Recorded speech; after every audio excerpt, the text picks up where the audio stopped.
అన్ని ప్రాంతాల అభివృద్ధికి కృషి చేస్తున్నాం. ఐటీ, ఎలక్ట్రానిక్ రంగాల్లో పెట్టుబడుల కోసం కొత్తగా 6 పాలసీలు తీసుకొచ్చాం. నవ్యాంధ్రకు దిగ్గజ ఐటీ కంపెనీలైనటువంటి గూగుల్, టీసీఎస్, కాగ్నిజెంట్ వంటి సంస్థలు పెట్టుబడులు పెట్టడానికి ముందుకొచ్చాయి. అమరావతిలో రతన్ టాటా ఇన్నోవేషన్ హబ్ నెలకొల్పుతున్నాం. హబ్ అండ్ స్పోక్ విధానంలో విశాఖపట్నం, రాజమహేంద్రవరం, విజయవాడ, తిరుపతి, అనంతపురంలో హబ్బులు ఏర్పాటు చేస్తున్నాం. అమరావతిలో గ్లోబల్ లీడర్షిప్ సెంటర్ని ఏర్పాటు చేస్తున్నాం. ప్రజాపాలనలో సాంకేతికతను విస్తృతం చేశాం. వాట్సాప్ గవర్నెన్స్ మనమిత్ర ద్వారా పరిపాలనకి కొత్తదనాన్ని తీసుకొచ్చాం.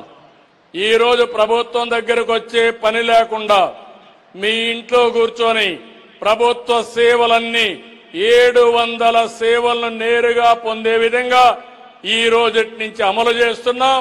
ఈ సేవల అమల్లోకి వస్తాయని చెప్పి కూడా నేను మీకు తెలియజేస్తున్నా. సమాజమే దేవాలయం, ప్రజలే దేవుళ్ళని నమ్మి అని నందమూరి తారక రామారావు గారు చెప్పిన మాటను గుర్తు చేస్తున్నాను. ఆ బాటలోనే మేము పనిచేస్తున్నాం.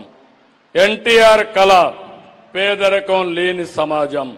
అంతర్జాతీయంగా నిర్దేశించుకున్న ప్రమాణాల ప్రకారం అత్యంత పేదరికంలో ఉన్న వారిని ఆదుకునేందుకు తీసుకొచ్చిన కార్యక్రమం జీరో పావర్టీ P4. సూపర్ 6 పథకాలు, మేనిఫెస్టో హామీల అమలుతో ప్రజల జీవన ప్రమాణాలను మారుస్తున్నాం. ప్రభుత్వం ఇచ్చే పథకాలతో పాటు సంపన్నులు కూడా భాగస్వాములు చేయడం ద్వారా పేదరికాన్ని తొందరగా పోగొట్టాలనే ఆశయంతో పనిచేస్తున్నాం. ఇందుకోసం పబ్లిక్ ప్రైవేట్ పీపుల్స్ పార్ట్నర్షిప్ కార్యక్రమాన్ని చేపట్టాం. సమాజానికి తిరిగివ్వాలని భావించే వారందరూ స్వచ్ఛందంగా మార్గదర్శకులు కావచ్చు.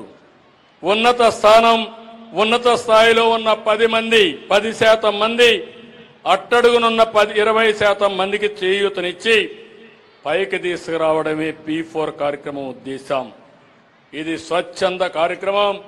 పూర్తిగా వాలంటరీగా ఒక స్ఫూర్తిదాయకమైన కార్యక్రమంగా ముందుకు తీసుకుపోతాం. ఇప్పటికీ 10,38,000 మంది బంగారు కుటుంబాలను గుర్తించాం. 1,15,000 మంది మార్గదర్శకులు సాయం చేసేందుకు ముందుకొచ్చారు.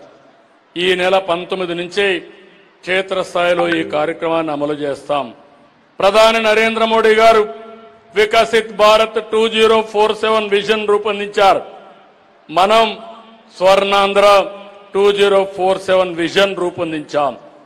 రాష్ట్రం, జిల్లా, నియోజకవర్గ స్థాయిలో విజన్ తీసుకొచ్చాం.